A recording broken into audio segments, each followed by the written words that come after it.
man. What's up, y'all? Fidel Rodriguez, Divine Forces Radio. Sitting here, right here with Immortal Technique. Got the new album out, Revolutionary Volume 2, straight out of Harlem. Get that on your. How you doing, man? I'm doing good, man. I'm doing real good. I like L.A. It's a little colder than I thought it was going to be, but I'm from New York. It's freezing over there. You know what I mean? Freezing rain, 25 degrees, so this is cool to me. Well, listen, real quick, Immortal, can you give for our, our Los Angeles listeners, our Chicanos out here, we got a lot of cats that are locked up listening to the show right now. Give them a little summary of Immortal Technique, where you from. I know you were born out of the country. Give them a little 401 about yourself.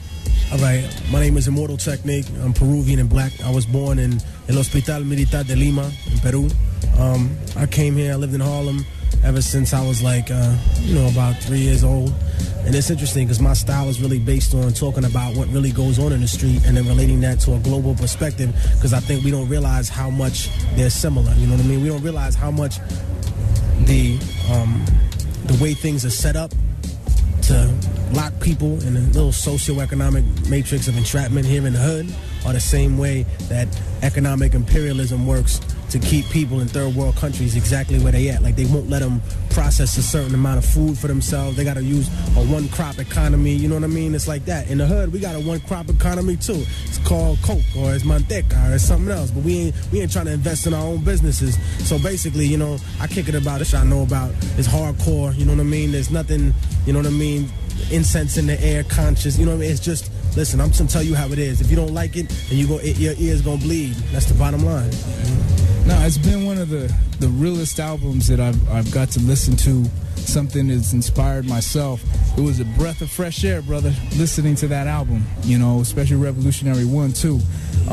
How difficult, because of the content that you're spitting, has it been to be able to get your albums? I know you went through a little mess trying to get this album out. Yeah, but that's a small scale operation we're talking about.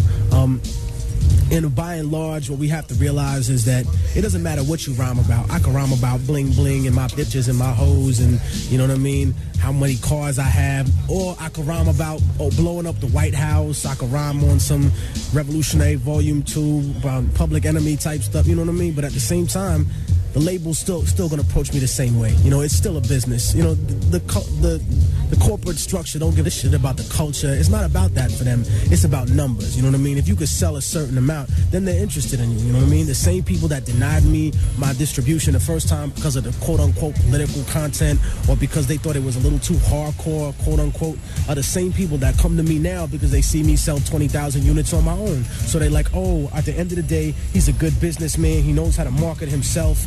You know what I mean? He's not somebody who has like green M&Ms on his rider. You know what I mean? I need hot towels at 28 degrees. Nah, man, come on, B. You know what I mean? I need food, water, and nobody searches me or none of my peoples when I come in.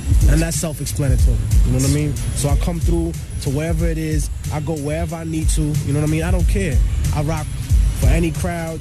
We just did something in Diego for this youth conference where a lot of the kids had they grew up in underprivileged homes. Some of them were 16-year-olds and they were fathers or they were mothers, you know what I mean? Or they had a parent in jail. So I talked about my jail experience. I talked about, you know what I mean, coming up as an independent businessman and, telling them, listen, learn the business before you think you know how to rhyme. There's a lot more money to be made behind the scenes than there is trying to be the star. Because, you know what I mean, you see the star of a movie, they making $6-10 million. You think that's big money until you see the producer or the director or somebody else that's involved with the process of making it. So I'm like, it's the same way with an album. You know what I mean? With me, it's different, though, because I'm not only the star of the show, I'm the producer, I'm the Mel Gibson. You know what I mean? I put up all that dough. You know what I mean? Except I ain't trying to cause no controversy even though. My controversy is based on factual information rather than on, speculating about theology. Well, it's a trip too. One of the questions I kind of wanted to ask you, because it's something that's been on my mind the last couple days. We just got to experience another coup, the 33rd coup in Haiti. And we see the Bush administration up to their old tricks again. And what I wanted to ask you, especially concerning hip-hop, I don't know if you got to listen to commercial radio out here. It probably sounds the same like it does out there, homogenizing everybody. But what do you think is the future of hip-hop in terms of what this administration in the U.S. is continuing to do. I mean, literally, what happened in Haiti just kind of like it set me off again. It's like this. When you have a situation where people completely control the media and they can say something and do the complete opposite, that's when you know you have absolutely no political power as a people, because you have no economic power as a people. You know what I mean? Che Guevara said it himself. You know, in order to have political sovereignty, you need economic sovereignty. When people don't control the businesses in their own community, then they have no voice politically. You know what I mean? So it doesn't matter how much the Haitian community roars and screams about what goes on. You know, they're always going to be treated differently by the immigration authorities because they don't have the economic base that Cuban Americans have. You know what I mean? Of course, it's a racial issue too, because they're black and most of the Cuban Americans that come over here are white Spaniards, you know what I mean, who identify more with Europe than they do with Latin America. So that's another big factor. But really, you know, it boils down to dough. You know, the Palestinians were as affluent as AIPAC is here in America. You know, the roadmap to peace in the Middle East would look a lot differently, and so would that wall. You know what I mean? I tell people that all the time. And pointing that out doesn't make anybody anti-Semitic. It makes them intelligent. You know what I mean? Pointing out historical facts is really where we need to go with it. We need a historical perspective to what goes on. You know, Haiti was I think the only country really in the Caribbean to have the first, but I'm saying like the only country that just instilled that type of fear in the colonizer. I mean, that Dessalines, the Black Rage, you know what I mean? Basically killing everything white that existed on the island. And these people were scared, and they were like, Africans are animals and all that. But then again, they went back in history afterwards, and they were like, this is not how these people went to war before. Where did they learn this type of brutality? Harming a child in order to affect a parent. You know what I mean? That's not part of a warrior mentality in Africa. That's a disgrace. And that was something that was done to instill fear in an enslaved population. That's why I tell brothers, that's what they're doing to us now. That's what the feds do when they run up on you. Anybody who's in jail right now, they know that's what the feds do. They don't come after you, dog. They threaten to indict your mom and your pop. They said, we're going to give your moms 10, 15 years because she knew about all that money that you had. And you forced to cop out to them 200 months, you know what I mean? 186 months, because they give you straight time. They ain't trying to hear that. 6 to 10, nah, dog. They give you 182 months. On the day that it's 182 months, you're going to be out. Otherwise, you spend the whole day of your life. Unless, of course, nowadays, they letting brothers out just to snitch and get people to come back in. So I know that's big in New York, so I'm sure it's big out here, you know what I mean? It's the same formula everywhere, yo. You know, one thing I want to leave with is I want to ask you to talk about the significance of black-brown unity.